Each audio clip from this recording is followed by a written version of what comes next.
We want to talk about education because we have a guest who has gotten firsthand experience about the gap when it comes to education between the United States and other countries. We always think we're number one, we're the best, right, but his findings would indicate otherwise. We'd like to introduce you to Keith Ballard.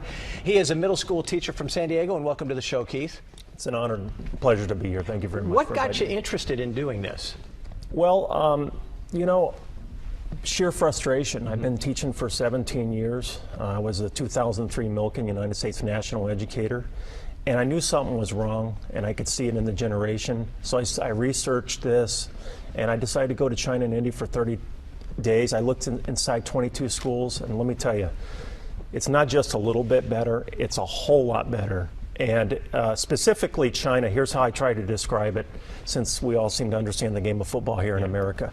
The Chinese public educational system is so good. It's something like the NFL, the National Football League. Sorry to say, in America, folks, we're playing no better than high school football. That big a gap. It is. It's astounding. Is it just the time that the kids spend in the classroom, or is it greater than that? Well, it's a number of things. Number one, I was in 22 schools and never saw a discipline problem and never saw an unruly student. I couldn't say the same thing about that here. I mean, discipline is out of control. A lot of administrators would disagree with me, but control is relative. You want to see control, go to China and India, Singapore. That's control. Does that go back to the family? And it all starts with family. Our first, second, and third greatest problems here in America are family, family, and family. You know, the nucleus of the family, and just the culture. The culture in China is based on Confucianism. Respect thy neighbor, respect elders, respect your parents, respect teacher. I mean, teacher is huge. Almost sacred, yeah. Sacred. But, here are some of the other things. They start kindergarten at age 2 over there. A lot of people over here say, oh, well, that's horrible, be with your kid. But, the bottom line is the majority of our kids are sat in front of televisions for the first 4 or 5 years. Yeah. American Pediatrics Association says absolutely no TV the first 2 years. Vocational schools, they understand that not everybody's going to go to college.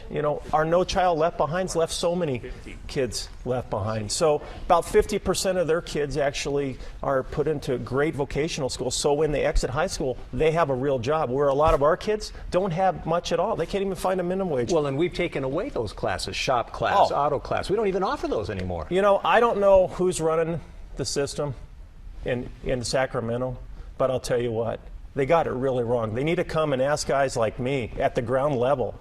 I'll tell you what, I'm not just saying this, but I think I could fix things a lot better than what they're doing over there in Sacramento. Keith, some would argue there's just no money. We're in tough economic times. We have to cut costs. Well, there's no money. You know what? And here's the clear difference. In China and India, this is how they've made education the highest priorities. So in China and India, where you have these robust economies on fire, they have basically tied their education system with their state of the economy. So they've made it the highest priority. Here in the United States, we continue to treat education as a social problem. So it's all about priorities. There's money, but money is spent on wars and things like that. And do we need to be in 160 countries with our military? Do we really need to? I mean, I'm not sure about that. Well, the education used to be a priority here. So what you saw over there, does that bode well for them in terms of overtaking us when it comes to technology and innovation? You know what? The way we've stayed competitive here is with our H-1B1 visa, America's genius visa. Our secret weapon. It's not our public school system that's kept us competitive. And the majority of those people that are brought on H-1B1 visas that work in Silicon Valley, in the brain, they're Chinese and Indian. They're from China and India. We owe Indians a great deal here. They've not only grown entire industries, they've made a lot of people wealthy. So it's not our education system. We need to just wake up here in this world.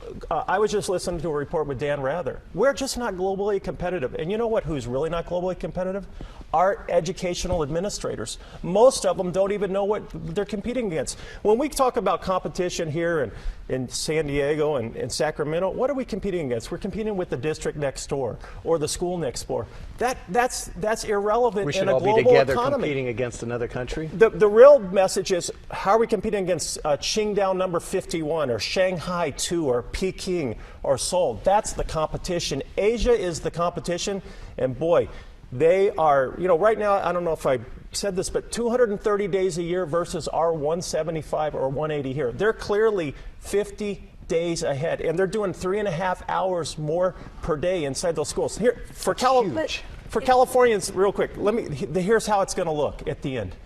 Conservatively, a Chinese student is going to be 6 years ahead. 6 years ahead of our kids here graduating, and that's a conservative figure. If you take in the fact that we waste an enormous amount of time on discipline, what we call time off task, and the fact that a typical Chinese student does about 2 hours of homework, the number would look more like 8 years ahead. Well, back to your football analogy, we're spotting them a couple of touchdowns. We're not going to catch up. Right. Well, we're out of time, but you have to say, even if we changed our school system, the educational system, we got to change home, our home life. We have to change home. We have to change so much here. And you know what? You know what it's going to be?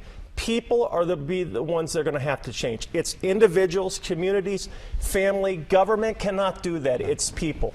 Right. You're going to hear about this man, I have a feeling. Keith Ballard is his name. We thank you so much, and you're going to continue your tour. He's going up to Chico next. We wish you the best of luck. Again, it was an honor to be here. Thank you very much. Thanks, Keith. Thank you.